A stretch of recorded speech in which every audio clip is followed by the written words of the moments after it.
Hey everyone, and welcome to another Spodcast. As usual, I regret inviting all the people on that I do.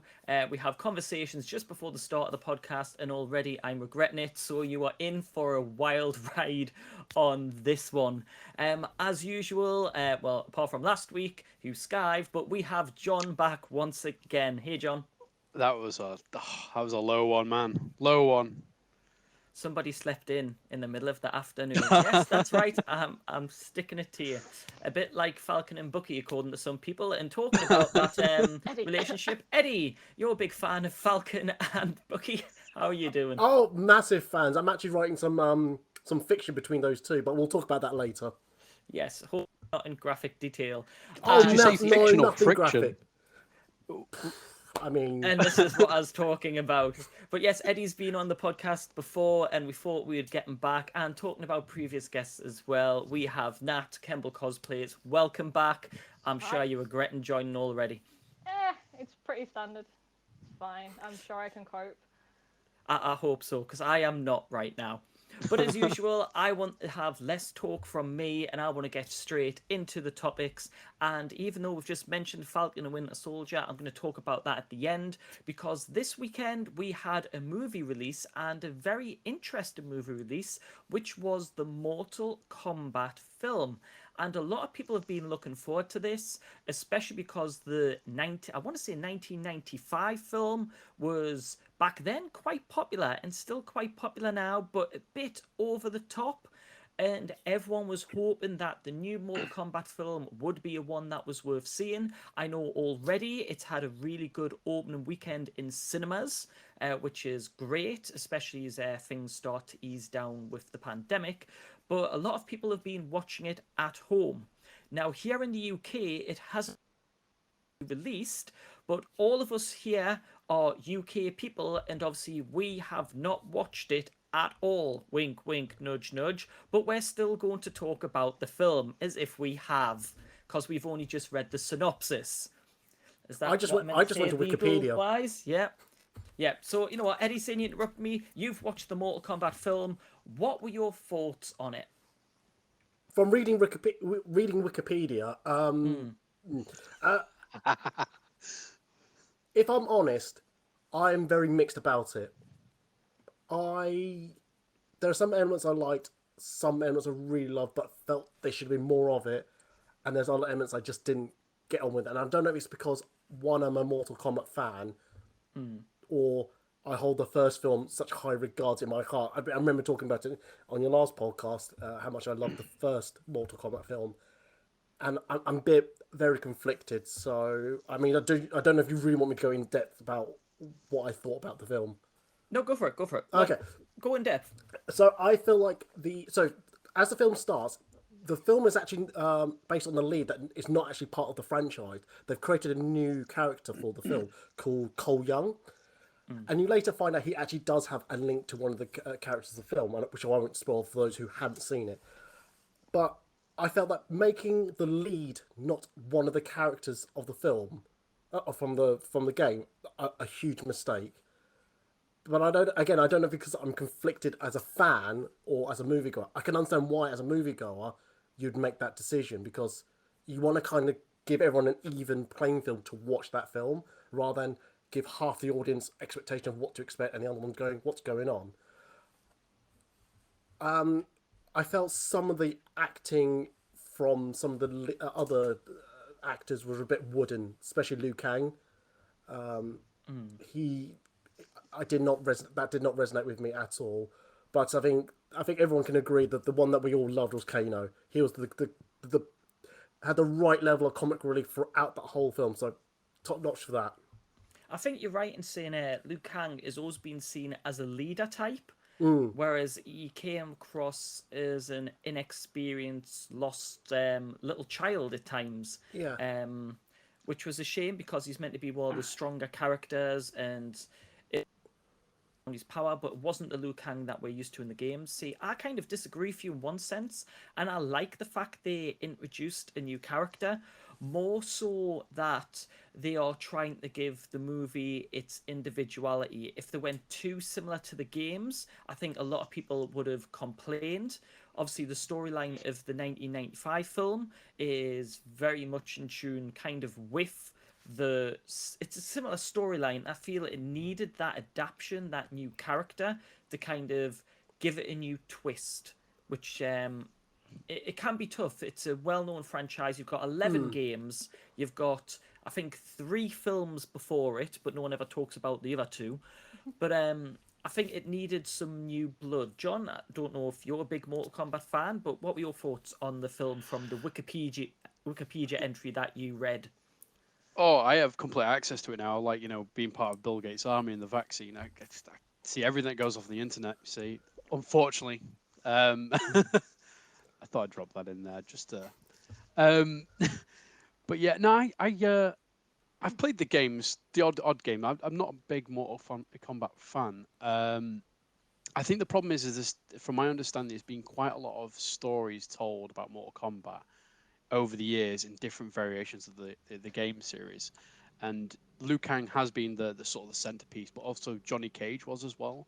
So you've got these 2 big iconic heroes there that are like big personalities. Liu Kang and more of a quieter one, and Johnny Cage more of this explosive, charismatic one.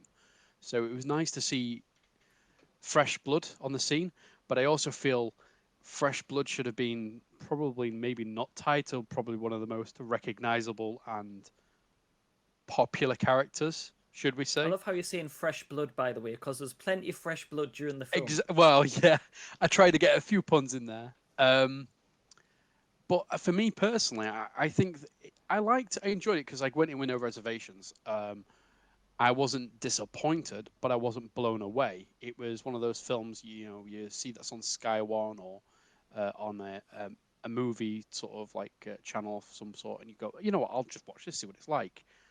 I went in with no reservations. I enjoyed it, but it was cheesy. It felt like an 80s, 90s movie made today, sort of thing. Even with the CGI of Jax's arms, for example, it was very CGI. I think I've probably given a spoiler away, but I think the trailer gave the spoiler away anyway, so I think I'm in the clear on the that character, everyone knows Jax ends up with robot arms. I don't think it's too Yeah. big of a spoiler that was ever going to happen. Yeah, but yeah, it was entertaining, but I see what people mean. It was almost like Liu Kang was like this powerful toddler, like he was effectively babysitting others while being babysat himself, and it was just like, Kano was entertaining. He was an arrogant a-hole, PG terms there, which was enjoyable. I like arrogant a-holes on TV. Like, I think that they're entertaining. They're the best actors usually. But yeah, all the other characters felt a bit flat. Even Cole's to a degree felt flat. But again, I went in with no reservations. It felt like one of those cheesy 90 films again that relived in the modern age, and I guess it was just enjoyable for that, really. What about you, Nat? What were your thoughts on the Mortal Kombat film? Yeah, I mean, like, as everyone else has said, the Wikipedia article is incredibly detailed. But I've got to say, I really enjoyed the fight scenes. I think they were done really well. And I did actually really love all of the sort of like one-liners that remind you of the games and that kind of thing, where they were pulling that in.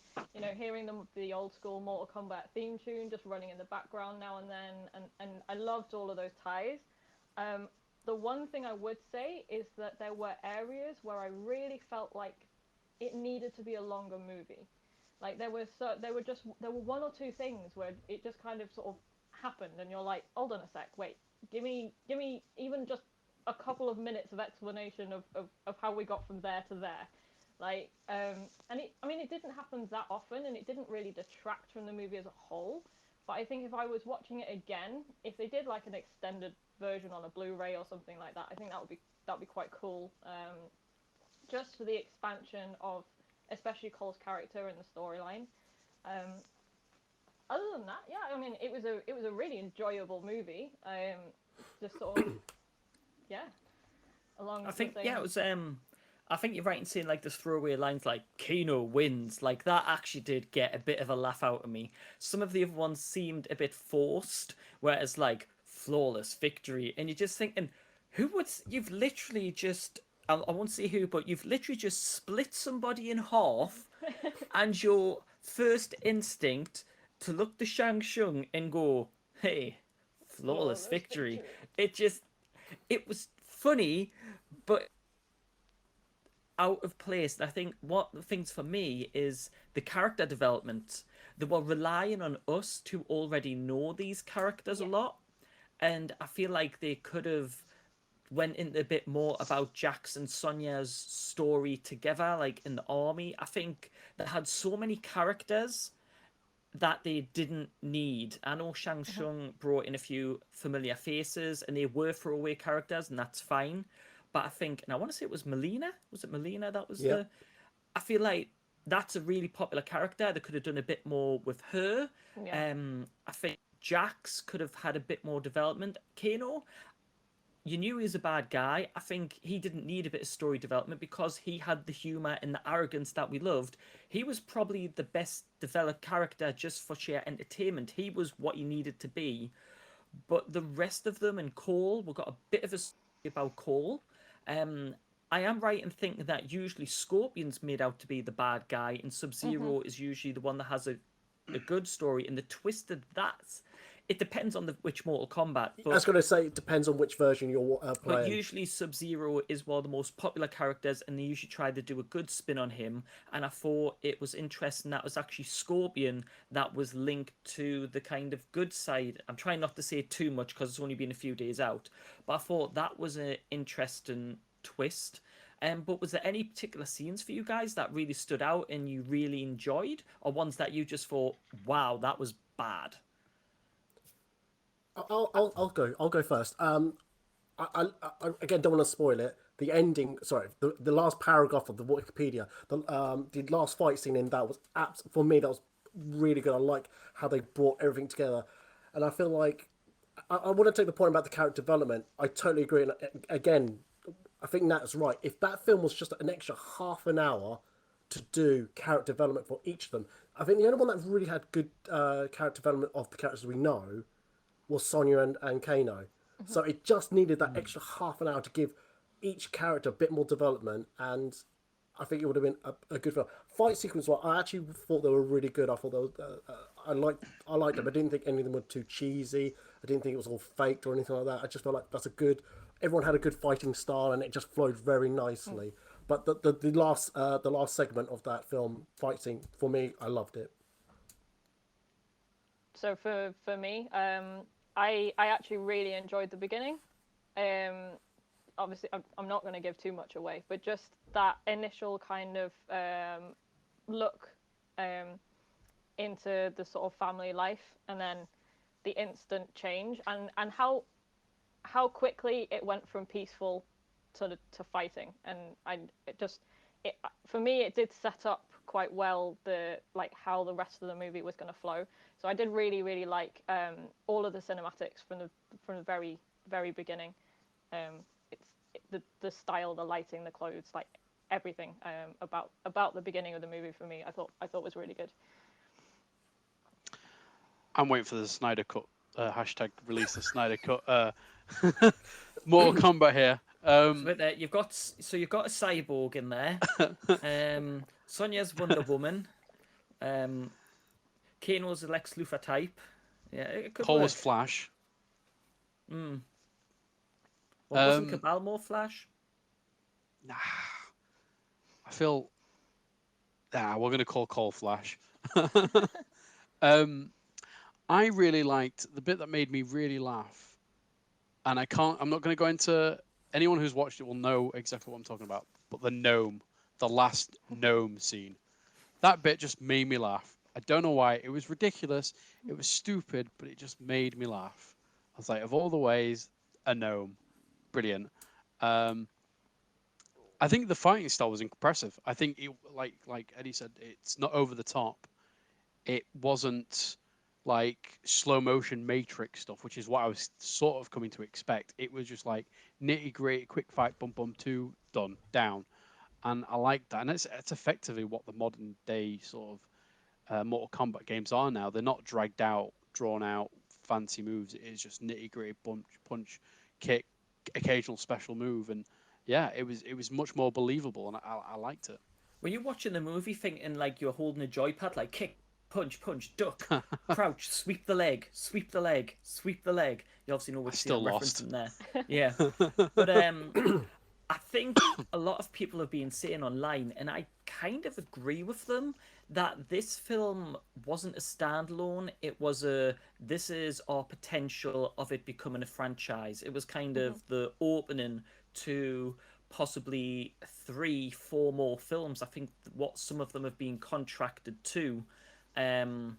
Would you agree with that? Would you like to see this continue as a franchise? I'll leave that open to whoever wants to go first. If that's the case, obviously, which from the ending, it's kind of alluded onto, there's more than one coming. I would think this is a very much a filler sort of intro as opposed to an actual blockbuster film of it. I think the next one they go for, there needs to be more rich story. There needs to be an introduction or a reintroduction of what we thought was written out. Characters we thought were written off have been brought back and gone, this is the realm of Mortal Kombat. The realms of life and death isn't just as simple as we have the concept of life and death. I'd like to think that'd be the follow-up, is we're going to more of we go from an hour and 20 minutes to 2.5 hours of this just being, boom, Mortal Kombat 2. Eddie, do you want to jump in on that one? I think I agree with John. I found this film too much of a filler than actually a story-driven standalone film. I kind of like my films should be as standalone as possible. I don't mind story arc films, but you should be able to watch that one film on its own and not get context that a sequel is coming or needed to watch previous film if you're watching sequels. But saying that, I would like to see more of this franchise's version of Mortal Kombat. And yeah, I think I just wanted more of the tournament game in the first film. But if they bring that into the second film, then they've made it up for me. Nah. Yeah, I mean, I kind of along with what both John and Eddie have said there. It was a very good introduction into what they can do potentially. The costumes, the cinematics, the whole thing looks like it can be taken quite far. So the introduction to new characters or to other characters that were obviously already in the franchise. I mean, if they end up starting movies with kind of in the same way that they did with this one, with like a sort of, I don't know if I'm go for it, with like a little flashback into different characters, even if that ends up being like Cole's flashback as to how he got to where he is, or that kind of thing, and then taking it forward, it could all end up tying together really well. But as the other two have definitely said, it does feel a little bit more sort of like introductory filler. Like this is our potential, kind of like, it's almost like when companies put out a pilot for a series and they're not quite sure how people are going to take it. That was the feel I got from the movie, and it was really great. And they got all of the stuff in there that I think they needed to see people's reactions. But I think going forward, it would be better to have a little bit more of a storyline rather than just a sort of a joystick kind of like hit and run kind of thing. I'm glad you mentioned, because that's actually the bit I was going to go into, saying, and this is the topic of, do games to movie adaptations work? And I feel that this one, and you're right in saying, was like kind of like a TV movie pilot, whereas I think the more a much loved franchise, like say, there's 11 games of a fighting game, and the storylines have changed and adapt, and I think Mortal Kombat would succeed more as a TV series, maybe like a limited 10-episode TV series where you go into each individual character and you play out the story. So it's the actual Mortal Kombat, but you have a Sonya episode, then you have a Cole episode, and then it goes through, and obviously you have the overarching story until you get to the final few episodes where it's the big kind of ending. and I feel that's what this movie and this franchise needs, rather than a movie. Now, I don't know what your thoughts and opinions are on this, and this is the whole point of it, but do you think game to movie adaptations work? I won't share my opinion yet. I'll jump to you first on this one, John. But do you think game to movie adaptations work, or is it more TV series that seem to work better, or do you just think games should be games? Yes and no. For me, thank it all you for that. depends. So now, Eddie, no, only kidding. I think it all depends which game, because if a game has, like Mortal Kombat has so many different stories, and you can choose one of the stories or you can make up a completely different story. It works in that sense because it's also not a very serious story as such. Maybe I'm probably gonna get shot for saying that, but like, it isn't serious to say, for example, Resident Evil, that has a very serious story to each of those games. It's a very serious one. It's a very loose beat 'em up. Let's be frank. We play the game to beat the person up. It's a competitive game more so than the story. The story is just an added bonus to it. Whereas like Resident Evil, for example, it is the story and the gameplay that combine to make the end result.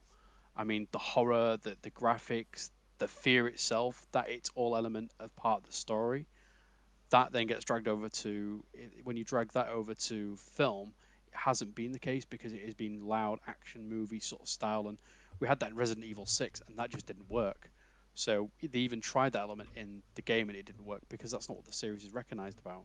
But if you take, for example, like The Witcher, and you which is known for its game, but actually it's from a book adaptation itself, and you combine the two creative juices and create the series that honors both of them in a lot of way in a TV series itself.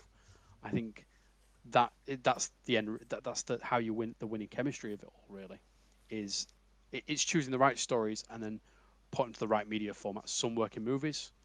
If you did a Resident Evil movie and you took it from the game, it'd work as a standalone movie. Or called Resident Evil stories, for example. You take one story from each person's character perspective and you make a movie out of it, like almost like a Star Wars story. That's how they should really do them. Whereas like The Witch, for example, it's not going to be a quick wrapped up film. It would serve better in a series, and it can be done in a series. So again, I don't want to knock it down, be too negative about like movie to game to movie, because I've got the Ghost of Tsushima's coming up soon, and I'm really excited about that, and I really want it to perform. So I don't want to be negative in going that, but I do think there has been a history of very failed projects because they've chose the wrong franchise for it. It's funny you mentioned Ghost of Tsushima, because I think the actor who plays Hanzo Scorpion would be perfect Yep. in the role of Ghost of Tsushima. He's been in a number of different things, but I think he's the perfect actor for that role. But that's something different. What about you, Eddie? Are you a fan of game to movie adaptations, or do you think TV series are better suited, or do you think games should be games? I think I'm going to echo some of what John said. I think he's trying to pick the right format for whatever game you're going to pick. But like I said on the last time I was on your podcast, I think the trap these franchises have is they try to get as much IP property into into the show or film, and then think of a story around it. You got to do the other way around. Write your story out first, and then try to put elements of the game into it. I personally don't mind having it either as a TV show or a film. You just got to pick your pace and what content you want to put into it. I'm for it. I mean, there's so many classic films that have fallen into that trap, such as the second Mortal Kombat film, Annihilation, Street Fighter, the Angelina Jolie Tomb Raider. I think they've just fallen so short of the mark about what made those games so good, why people go back to it. I haven't seen the updated versions of Tomb Raider, so I can't comment on that one, but I do feel like now Hollywood are taking game franchise a bit more seriously, because the tone they're using, the way it looks so much more as it would be like if it was just a genuine story, and the way it looks and told. But they can work. Like I said, I hold the original Mortal Kombat film such high regards in my heart, in my brain, but I also feel that it can be done. You just got to get it right. Nat? Yeah, I mean, my feelings on it are quite similar. I think it depends on both what the game is and the format that they choose to take it in. I think the other thing that film companies or TV producers or whoever it happens to be could possibly consider more is creating like a canon story. So it's not an exact take on what you are playing as the game. It could be like a prequel or a sequel or something that like links game A to game B. So it's not, because then they don't have the issue of trying to replicate exactly what you've been playing the whole time, but you get to see the characters in a different light or in a different story, or a little bit like you get a little bit more of a background or something along those lines. Like, for example, I know AC Valhalla, it's not directly linked to Vikings, but they have a lot of the characters and things from lore and from the show mentioned, or you come across them and that kind of thing, like while you're playing the game. And it's quite cool to be able to sort of see those links, whether you play the game first or whether you watch the show first. So I think possibly considering that kind of route, there's a lot more scope for taking games to movies. Yeah, and I love how we're all talking about Resident Evil, because Resident Evil is actually quite an interesting idea when we talk about games to movie adaptations, because the live action movies with the character of Alice, a whole new character added, but then all of the game characters are brought in, and I think the first two films of those were pretty good. I think they actually handled them really well. But what's actually been the most successful, and I don't know if everyone's seen them, but it's actually the CGI animated Resident Evil movies, which are actually ties into the games, but in a movie format, so it's actually linked to the games. I feel are actually better than the live action films, because it, like Nat said perfectly, it ties into the game but tells a different side and gives you some of the background linked to it. So things like the Sonic movie is not linked to the game whatsoever other than the characters, and people have enjoyed the Sonic movie. I'm You enjoyed it, biting my didn't you, tongue Chris? here. I'm I trying thought not. you What? loved it. Sorry. Yeah, you loved it, don't you? I'm pretty sure you've said it. You've said I it so don't. many times. I don't even like Sonic the Hedgehog. I I have was gonna. s- absolutely no thoughts on Sonic whatsoever. As I cover all of this blue, literally, I'm just surrounded. I even call this room the Sonic Studio. I'm not even gonna lie. I'm a huge Sonic fan, and the movie just. I've got to accept the fact the movie was not made for me. It was made for a younger audience, and you've got to accept that. Don't get us wrong, there's elements of the movie I really enjoyed, like the end credits when they finally showed. They were brilliant. Really enjoyed that. I did like the start where it was actually in Green Hill, where Sonic was actually being Sonic, but then it kind of went a bit. That, no, I'm ranting about the film. No, that's not the topic. I think for me personally, forgot I haven't even shared my opinion yet. Game to movie adaptations, I don't think work. I think because of the games, we have this passion for the games. We already have these pre-concepts of the characters. We spend 30, 40 hours on these games on average, the amount of time we invest. And if you think in 30, 40 hours of a story, that's what you get. And that's what games do. They give you 30, 40 hours of your life telling one story. And movies condense that down into an hour and a half. And having 40 hours to an hour and a half is impossible. Whereas a TV show, you could have multiple seasons. So if you have, say, 12, 20 episodes, the more drawn out. John, you want to say something? An interesting point. I've just thought. Obviously, mentioning movie to sort of games to movies. There's not really many movies to games that I can think of either that are really successful. Like I think as a whole, like the Star Wars Episode 1, The Phantom Menace, the PlayStation 1 game was the only one that I remember held in sort of like regards that was actually a not a bad movie to film. But thinking about so many others, like for example, Batman Forever and Batman Robin, they were awful PlayStation 1 games. They were awful when they did, for example, oh, my mind's gone blank now. I But literally those games play out the actual movie storyline, though. They're not seen as like yeah. a separate adaptation. They are literally a copy of the movie playable.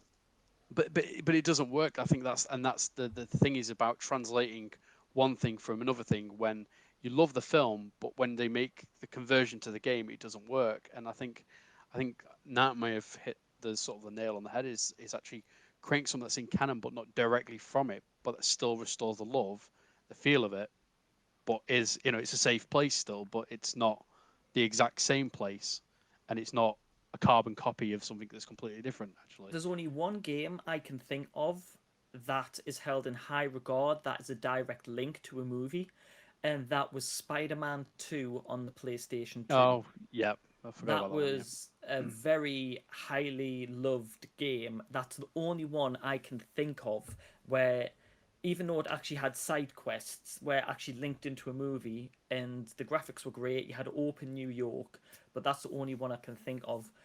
Yeah. But anyone got any of our additional thoughts before we move on to Falcon and the Winter Soldier? People are shaking their head there. So yeah, I don't know if we're all in agreement that game to movie adaptations don't necessarily work unless they kind of go off onto their own thing.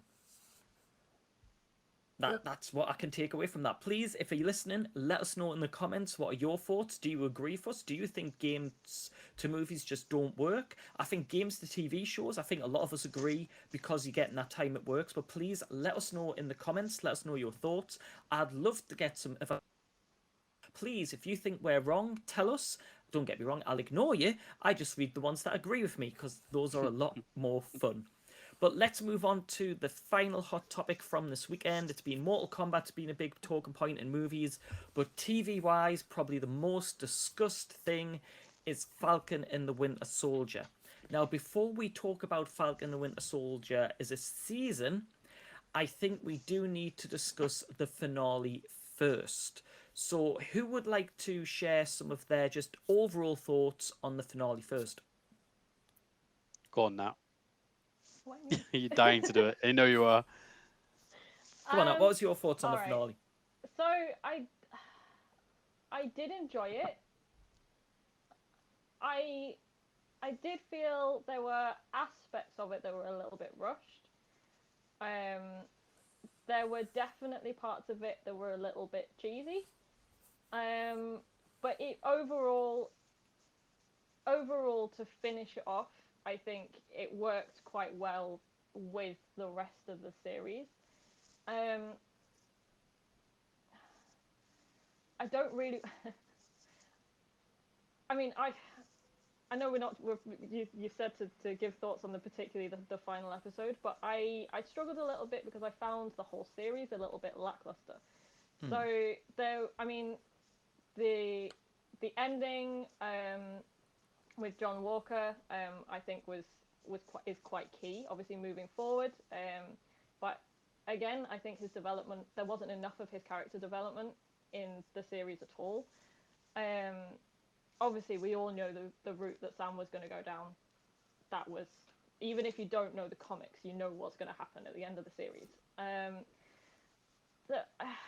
don't. It was very Marvel. It's probably the best way to describe it, isn't it? It was just Marvel. It was very happy. Everything went well. You know, there were big speeches and lots of colourfulness, and you know, I am definitely. I personally am definitely now swaying a lot more towards like the grit of DC than because Marvel and DC are very different, but the sort of. So am I the only Marvel fanboy here right now? Yes. I'm still a Marvel fan, but I think it's getting a little bit much. I'm just getting a little bit. It's all very samey after a while. So I am. I'm probably best off stopping talking because I don't want to really slate it. So somebody else, please. Go on, Eddie. Take over. As much as I don't know if anyone remembered what I said in the last podcast that I featured on talking about the Falcon and Winter Soldier. But I actually dug the last episode. I really enjoyed it. I actually felt like it tidied up, shall we say, all the loose ends quite nicely. Let's put it this way. Throughout the whole first 5 episodes, I was probably on my phone just like Googling things, just seeing what else is on social media. This is probably one of the few times I've actually gone, wow. I'm not saying it really flabbergasted me at how great it was. I just went, okay, I'm taking note. I'm really enjoying it. I loved the introduction of Falcon as Captain America. Uh, John Walker's character, a bit of redemption for him, and we'll talk about that later. And just the conclusion of like the flag smashes. I just love how the chat that Falcon had with all the senators talking about, look, who's the terrorist? How does the world see each other? Look, let's just sit down and talk. I love that whole talk for me. As much as I don't like pandering like that type of TV show, that for me was actually done right and correct. I love that part of that show, and for me, it was a good. And then also I've got to mention this, the Isaiah Bradley section of that show again, brilliantly for me done. John? Yeah. See, my complaints is the episode before, but more on this one. So again, Sam's speech was very. That was the depth of Sam we've been needing for quite some time, and we've seen maybe one episode really. I've got to be honest with you, the episode when he was talking to Carly in that warehouse originally was the only real depth we had to Sam's morality that we've seen, because the last morality we ever had test for Sam was back in Civil War, and that was very much, well, I'm just going to follow Steve because I trust Steve. That's not morality, that's just being a sheep, let's be frank. So to see him stand up and be a different beacon of hope side by side with Steve, it was nice. I just wish I'd seen more of it, and not just in that instance, to believe it more. However, I do think it was one of the crucial parts of it. My most enjoyable part of the series was very much so. I did my own sort of like my own chat about this, but like John Walker, everybody viewed him as a bad. This is the problem with Marvel, and I'll be honest with you. I think with MCU film goers, and it's how it's almost been portrayed over. There is only the good guys and the bad guys. There is no grey element. And ironically, obviously, that's what Sam tries to explain. That like that what we see in front of us may seem bad, isn't necessarily bad. It's just an alternative perspective. And again, this is the same with John Walker. So seeing him redeem himself isn't necessarily redemption. It's just him acting how he actually wants to act, because he's thinking rationally now. He's not in the heat of the moment. He's thinking rationally. This is the other depth to him, and it was nice to see that. Again, I don't want to go into it too much, as we can go into that in a moment, but that was the standout bit for me, was that testing moment. Like, he just threw away what he thought was right and did what was actually right, which to me is being a Captain America. Yeah. So for the finale, for me, I actually found it probably one of the weakest episodes. I love the content. I loved how they kind of, as I said, tied up some of the loose ends. That I don't think they tied it up perfectly, but they did tie up all the story elements from the season, which I thought was good. But as a finale, for TV shows, finales are meant to be this, wow, it's you're hooked the whole time. And I found that I'd stopped caring a bit. I thought the Saya stuff was probably stand out. I think that was probably one of the biggest parts of the season, probably one of the most important parts, and I think probably one of the most important storylines that has been on TV in a very long time. And we'll talk about that very soon. But the finale overall, I think they kind of got a bit distracted on what the whole point of this series was, and it was about Falcon and the Winter Soldier. And I feel that the finale just kind of went, bye, Bucky, it's about Falcon. And Bucky was kind of pushed aside slightly. Not that it wasn't important. And, well, I'll go into what I thought about the whole season now, and you can talk about this. But I believe that this was 2 seasons put into one. You had the Super Soldier from the Bucky side storyline, and you had the US agent Isaiah Sam becoming Captain America storyline.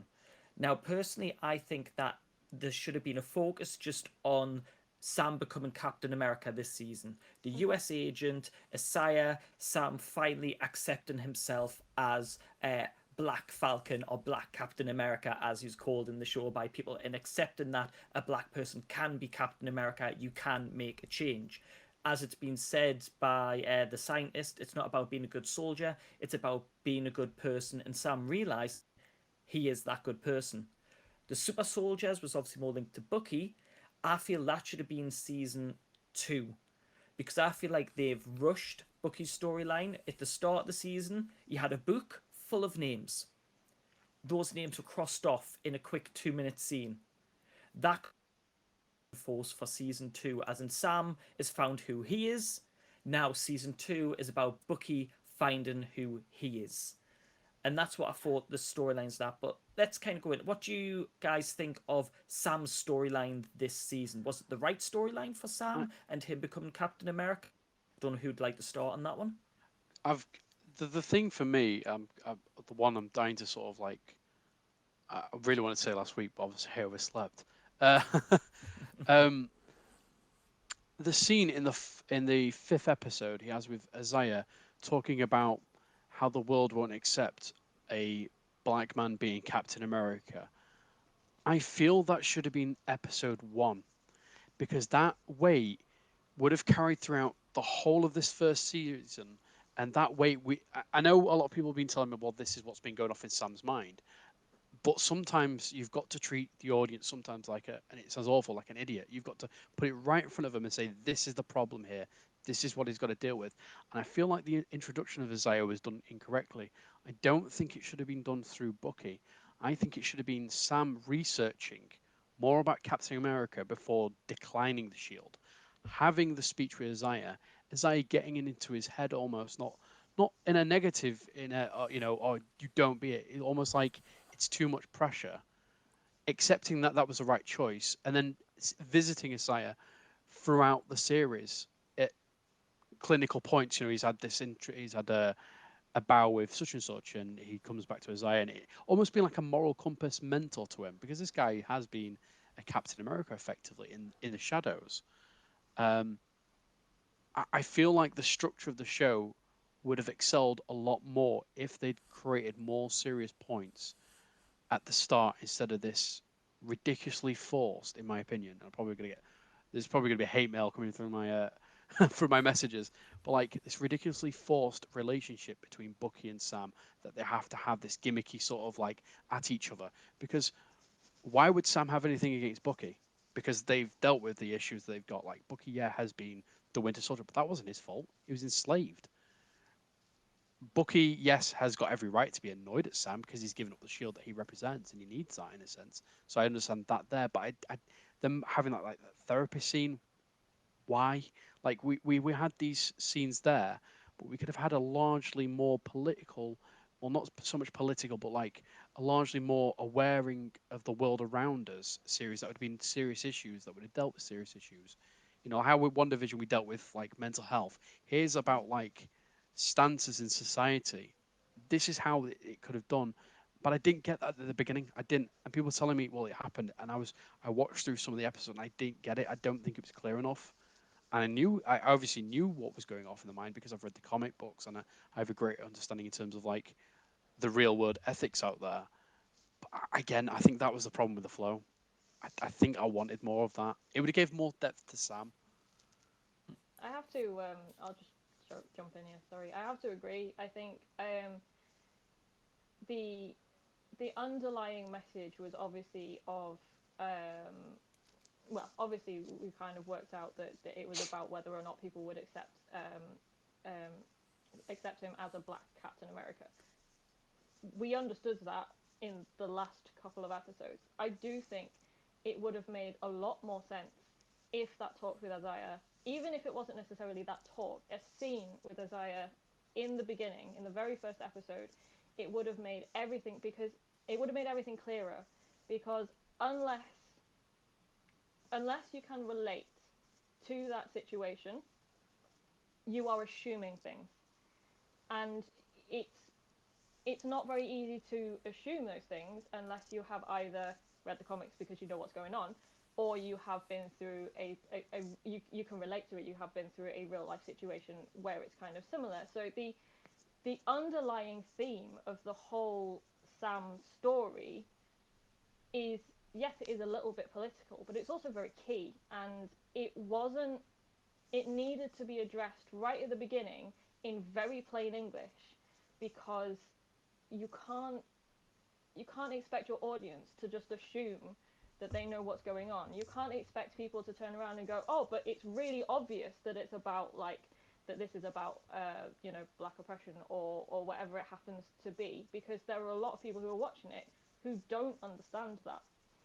So to miss that off right at the beginning was probably a little bit of poor scripting, I think. And it would have tied in the final episode so much better, I think. Eddie? Just to say straight off, I'm not really a comic fan, so the Isaiah Bradley storyline for me was all new to me. So for me, all of that, I too take the point, it probably should have come in a lot sooner, just to re-emphasize the notion of a black Captain America, and I do take that point. But for me, I just found that the whole series was just so written so haphazardly. I just didn't understand what was going on at one point. At one point, one point they're chasing this, they're fighting that, but then fighting John Walker. John Walker goes mad, but then he redeems himself. It's just so haphazardly written about everything. I think the problem is that it's 6 episodes long, which had no direction. I felt like they had 8 to 10 with a direction of maybe, we were saying this on a different podcast, CJ. I feel like if they did half and half, like one half was about Captain America, the other half about Bucky with the Flag Smashers, that would have been a bit more coherently written. Are we allowed to talk about what was the real storyline that Falcon and the Winter Soldier should have been? Yeah, go for it. Well, I saw something that said that the story that was given to us now is not what they wanted. What they wanted to do was Marvel's writing a story that said there was a global pandemic virus that was going around the world, and there was a vaccine that people were given. But then when the blip came back, for the people that came back, there's not enough vaccine to go around. Obviously, that's a very sensitive subject to tell that story right now. So I feel like the 6 episodes we've got was in reaction to what's happening with the world. They had to rewrite, reshoot a lot of scenes, and I think that's why the series felt so disconjointed throughout the series. But I think overall, the storyline that they've tried to put forward for Falcon was important to be told. Did they tell it perfectly in terms of pacing? Probably not, but I think they told the right story overall, and I think the payoff in the finale, even though I'm not a big fan of the finale, I think the payoff for what they were trying to say and didn't get the pacing right, I think they got that perfect. And I think as an overall, because I know at the very start of the season, I personally found that the Falcon storyline was the weakest compared to Bucky's. But by the end of the season, I feel like Bucky's storyline kind of got forgot about, and the story that came forward, and he actually had the stronger storyline. Forgetting his sister and stuff, that was kind of throwaway. But overall, I think Falcon had a stronger storyline than Bucky, which leads me into my next point of how do you feel Bucky was handled this season in comparison to the Falcon Sam? Who wants to jump in? I just feel like it was off balance entirely, off balance, and maybe that's because they're rewriting. But I do think the way to compare it is when you watch a Marvel film pre this series. If you watch the Avengers Assemble, there are very big characters on screen. Balance is key. Telling each of their stories enough in the segment they're in. They've got a shorter time period to do it in, but enough to do it justice is the key element here. Obviously, everything before that would have played part to it, but these guys have been seen on screen before. they have value. So to create more value on them and balance it should have been. I think maybe I'm being a bit too critical here, but I think it could have been so much more easier. Again, putting certain scenes in different places, and I think Bucky's story was just as important as Sam's. And if they're going to tell it parallel, so it goes together. And I think Bucky's was sacrificed towards the end. At the end of it, it sounds awful, but I forgot Bucky still had problems by the end of it. I was just like, I was so focused on watching Sam sort of like become Captain America and also like slightly get his ass kicked a little bit, but but I was watching more. I was more importantly watching Sam that I forgot entirely about Bucky. I even forgot about Bucky because John Walker became an important part of it as well. It was more like we got to like I think episode 3 or 4, and that was when Bucky started to be less and less. He became the psychic, which in a way I don't think is necessarily a bad thing because out of the two going into the series, Bucky was the strongest in terms of character love, affection, and fandom out there. So I don't think that's necessarily a bad thing, but I do think you can tip the scale slightly, but still have an equal relevance in terms of value of the storytelling.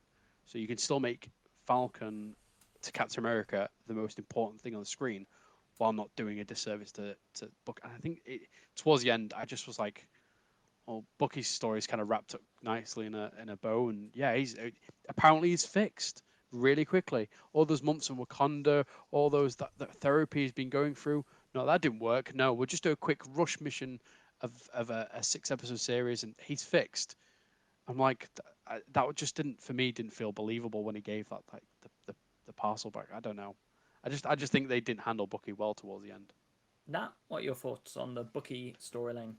I mean, I'm kind of in agreement. It sort of felt very much towards the end. Like I think John and I even talked about it. Like as it was finishing, it felt like Bucky's gonna just disappear from the Marvel universe now. They're like, oh yeah, nice and tied off, and yeah, we're done with you now. Like it didn't. It was very rushed towards the end. I know there were aspects of it that were great. Like I did kind of like the idea that at the end of the day, Bucky just needed someone to tell him straight to get his head like in gear. So that when he was talking to Sam, when Sam was like practicing with the shield, I did kind of like that because it showed that you don't necessarily need anything other than someone to just go, dude, this is just man up, not man up, but you know, like he just needed someone to tell him straight, and he kind of got his acting in gear. But then we didn't see any of that. It just sort of happened, and it got kind of lost in amongst everything else. So yeah, But it'd be fair to Sam, he did get a montage, and a montage does help you cut months and months of work down to 5 minutes. Bucky didn't get the montage. Can I just interject? That montage was probably the cringiest thing I've seen since Rocky. I was waiting for him to get to the edge of a mountain and shout "Drago!" Honestly, how that soundtrack was not put over the top of it. That's what it needed. The Team America montage song. Did you guys ever see the Puppet Team America film? We're gonna need a montage. Perfect. I feel like I need to do a video edit of that. I was going to say. Please do. That and the holding Bucky's arm, holding it like Mrs. Tisbet from Toy Story. So go on, Nat. If they've got something to finish there, or was that you? Oh no, it's just I didn't really have anything else to say. But no, I totally agree about the montage thing. And then like right at the end where it was all like smiles and beers and like clapping each other on the shoulder and stuff, it was just a little bit like, yeah, that got a bit cheesy. And we didn't get the boat scene into the sunset, which I predicted weeks ago. I'm so Why sad. didn't we get that? They could have been sailing to go and see Zemo. It would have tied it all in. Also, Zemo just disappeared as well and just popped up again for like his 3 seconds. Like, we'll be getting to Zemo very soon. But Eddie, what are your thoughts on the Bucky storyline? Do you think he has been kind of forgotten about towards the end?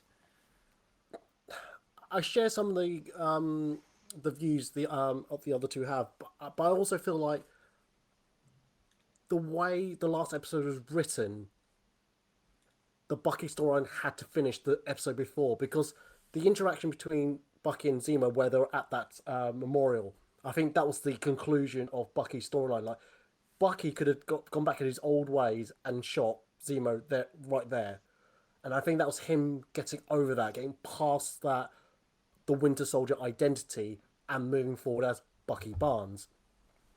But I do share the views that because his story at the beginning, right at episode 1, was the most interesting for me. His redemption, trying to fit back into society. You know, he's effectively 100-year-old man trying to live in a 21st century digital highway. You know, things have moved on so much, and he's got to fit back to both as a human being, but also trying to dispel the Winter Soldier image that he has. And I was really looking forward to that, and I agree that kind of like faded, more and more throughout the episodes. But I felt like I just like I said, they had to finish that his storyline the episode before, because I felt like the monumental of Sam becoming Captain America had to take full stage, center stage, bam. I think if they try to make Bucky sort of taking some of that limelight away, I think they've got more complaints about it. Now, what are your thoughts on some of the side characters that have appeared in the show? So we had the Dora Milaje coming back into it, Zemo, Sharon Carter. I think those are the three kind of main side characters that we know and have seen in previous. Were they worth it, having them in? For example, I think the Sharon Carter storyline was quite pointless this season. I feel that could have been a whole, they bring her back season 2, she becomes kind of like a villain. I think that would have worked. Zemo, we all know my love for the 10-hour Zemo cut that Marvel put on YouTube. I've watched that more than I've watched the actual hours of Falcon and the Winter Soldier. And of course, the Dora Milaje and just them kicking butt on every scene they are in. John, I'll come to you first on this one. What do you feel the side characters have contributed to this season? Nat knows this, that I called episode 2, was it? Or was it episode 3 that I called that Sharon was going to be... Can I say her title? Yeah. I think it's pretty obvious who Yeah. Sharon was. It was dead 3. obvious. It was just like... it was very... Yeah, as Nat said earlier on, it was very Marvel movie. It was just like too obvious. Yeah, Sharon's. If you removed her from the series, would she made any difference? Probably not. Zemo was really enjoyable. I really enjoyed Zemo. I think when he was on screen, he stole the scenes. He didn't say a lot, but when he said things, it was like, this is morality from another point of view. This is a man trying to fix the world in his vision, in his eyes, removing all supers from the... I think that was a great depth to him. We didn't, obviously we saw an angle of it at Civil War, so it was nice to explore that more. I think the Wakandans were a great element as well, because it still served that link back to Civil War, but it was also it was great to see them link with Bucky, because since he's left Wakanda, has he had the same relationship with those guys? Do they still care? Was it just sort of like, well, we're only putting you up here because Steve Rogers asked nicely? But it was actually, no, they were invested in him as a person, and to see that relationship was nice. I think 2 of the 3 elements were, to me, important. But Sharon's just take it neither here nor there for her. It still feels like that falls into my whole theory of, if you think all of those side characters are linked to Bucky, not to Sam, and that could have been more well developed in season 2, and we could have had more time with those characters. And I feel, I don't know about you guys, but I feel Sharon was more of an add-on, and I always have this thing where you aren't emotionally invested in characters that you've only had 20 minutes to get back invested with. That's why we struggled with Sam at the start of the season. He didn't have the backstory that Bucky had. But then as time went on, we got more backstory for Sam. We cared more for Sam by the end of the season. But with Sharon, she has the name Carter at the end, so they want us to care about her, but actually we know nothing about this person, and her aunt has nothing to do with her as a person, or either Dora Milaje, they've had Black Panther, they've had that backstory of how we are invested in them. Zemo, we had a whole backstory for him for Civil War. We are invested in that character. I don't know about what your thoughts were, Nat, on these side characters. Do you think that they were the right time to display them, or should it have been another season? No, I do have. I agree with quite a few of the points you just made there.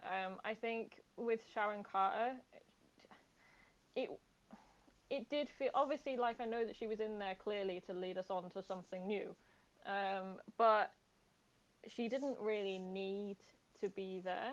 Like, she also didn't, like, even if we talked about the power broker as, like, this, whoever it happened to be, but we never met them until, like, the last episode or something, you know, it was just too obvious too soon, and I think that's why it was just like, nobody really cares because everyone already knows who you are. Like, so no one's bothered. There's no mystery. There's no intrigue. With the Dora Milaje, I know that they only had 6 episodes. There was only a certain amount of time they could have been in. They could have been in more. I think they're brilliant. I loved them kicking ass because I thought that was actually quite funny. And then obviously everybody loves Zemo, so I don't really need to say anything more on that. But I think, yeah, Sharon Carter in particular, I think she was literally only in there to lead us on to whatever is next, and she didn't need to be. Like, the name, the Power Broker, could have been dotted about. Everyone could have been scared of whoever it is, and it was just, I think because it was too obvious too soon, nobody cared. Eddie, your thoughts? Yeah, regarding to Sharon Carter, I absolutely agree 100%. I think as soon as you saw her getting into that car, you all went, she's the power broker. And then when you saw that she used a non-Apple phone, and if those who don't know, apparently it's been said that Apple do not want their villains to be holding an Apple phone. So as soon as you saw that scene in episode 5, bam, you already knew straight away she was the power broker. I felt like if they just kept the identity, even if you worked it out, she was the power broker. If they didn't reveal the identity at the end of that series and just maybe put it into season 2, I think you could have pulled that string a little longer. But now they revealed her as the power broker. You just go, right, cool, right, move on. So yeah, I agree. You just felt no. If it was season 2, they could have twisted it to make you think actually she's not the power broker, Yeah. but then reveal that she is, and have that to and fro. Is she not? Exactly. That because she was brought back into the United States, you don't know. Hang on, is she the power broker? Is she, or is she working with her with the power broker, or is the power broker just coincidentally where Sharon is? You could have had that mystery between that, but now that's over. You can't have that anymore. The Dora Milaje, I absolutely loved. I don't know if I want more of them. I don't know if I wanted more scenes with them in it. I think the scenes we've got were just great because I felt like you can't have too much of a good thing. If you keep putting them in, you just get bored of it. And I love their scenes, especially the bit where John Walker goes, boom, and then we all know, oh, something's going to go down very quickly, and that was the worst mistake John Walker ever made. And don't forget heartbroken Bucky. It's like, my arm. What did you do? Yeah. And Zemo, I think they should have brought him in sooner into the series and just spread out his time out. Because again, he was just mainly focused in like two and a half episodes, and that was it. It was just it's gone before you're right. I did mention the one issue I have with Zemo, but then it has been pointed out and I've gone, yeah, I did think of that. The way they wrote him in Civil War and the way they wrote him in this TV series, to me, are two completely different characters. They're not the same Zemo. The Zemo we met in Civil War was depressing. He was focused. He just wanted to dismantle the Avengers. Whereas this one, he was just a bit more jovial, a bit more jokey, a bit more, hey, I got some money. Like that type of thing. It was just... I like this version of Zemo, but I just felt like those two Zemos don't link to me. They don't feel like the same person. Now, I think a lot of that comes into play of the fact that Zemo's motivations in Civil War is down to he had lost his family. It was very fresh to him, and he was in more depression and anger. This is now, because I don't think it's even revealed if Zemo was affected by the blip, but you're talking there's been at least 5-6 years since Civil War for Zemo, where he's probably went through the stages very similar to what Wanda did, and that acceptance. And if you remember, Zemo did not start off as a bad guy. He was a soldier. He was a respected soldier. He was a loving family man, a husband, a father. He cared about his family. He was a good guy. And what happened to his family, he was angry at supers. And obviously in Civil War, he was a lot darker, a lot depressed.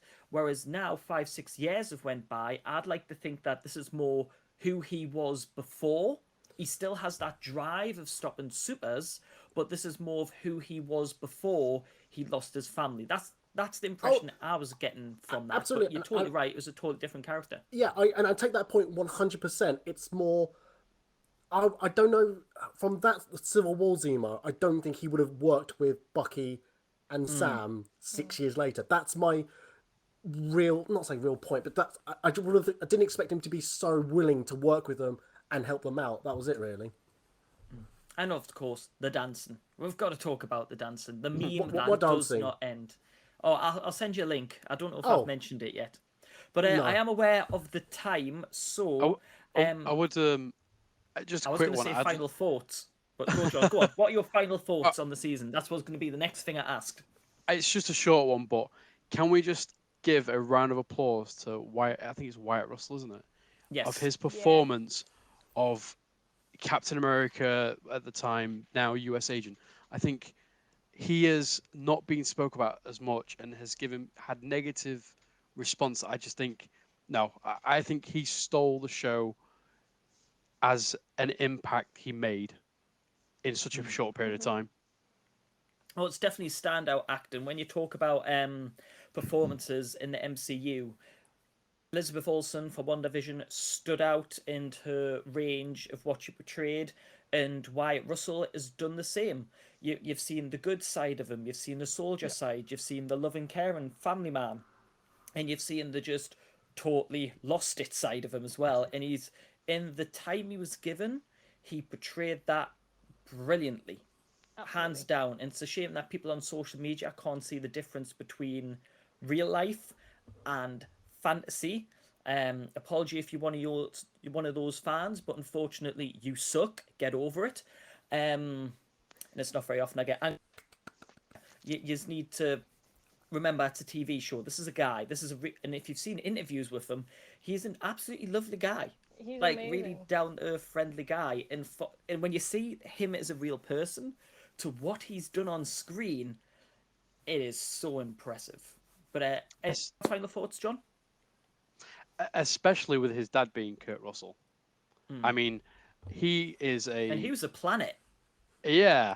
I mean, this guy is like a heck of an actor that has been known for the 80s mainly, but like... And Goldie Hawn. Yeah, even his mum, sorry, I forgot about that. What a legacy to try and live up to. Right? Yeah, exactly, yeah. And then, like, for me personally, like, he stands up there with the likes of Joffrey Baratheon. Like, you love to hate them, but absolutely love their performance. But I don't think necessarily Joffrey Baratheon is probably the greatest example, but just such a conflicted character in such a short period of time. I'm blown away.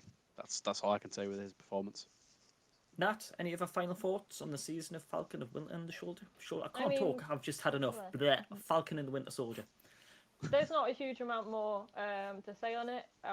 In terms of moving forward, like in terms of the full show, I did think it was a little bit lackluster. I do think it was a little bit rushed. And again, as we've mentioned a few times, I think there was some poor scripting choices just in terms of where they should have placed things that could have tied it up better or told the story better.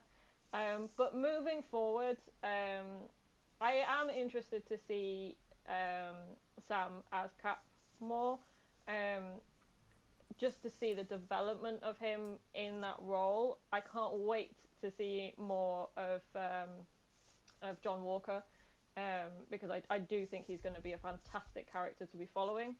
And yeah, I mean, looking forward to Loki now.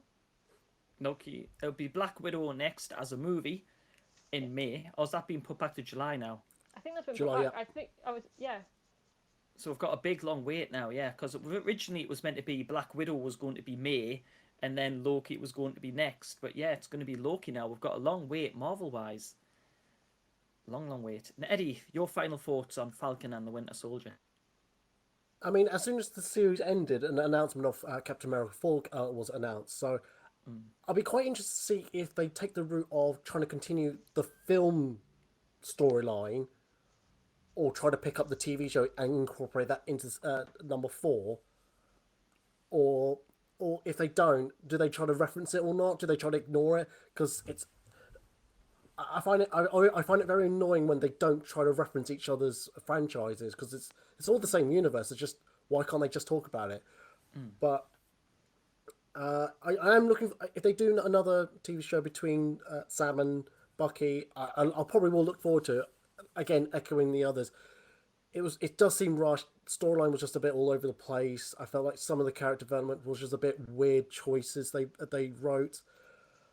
I think it would have benefited being a longer series by 8 to 10 episodes. And again, if season 2 does happen, if they can do that, would be great. But I will accept the story we're giving is because of real world activities of the pandemic.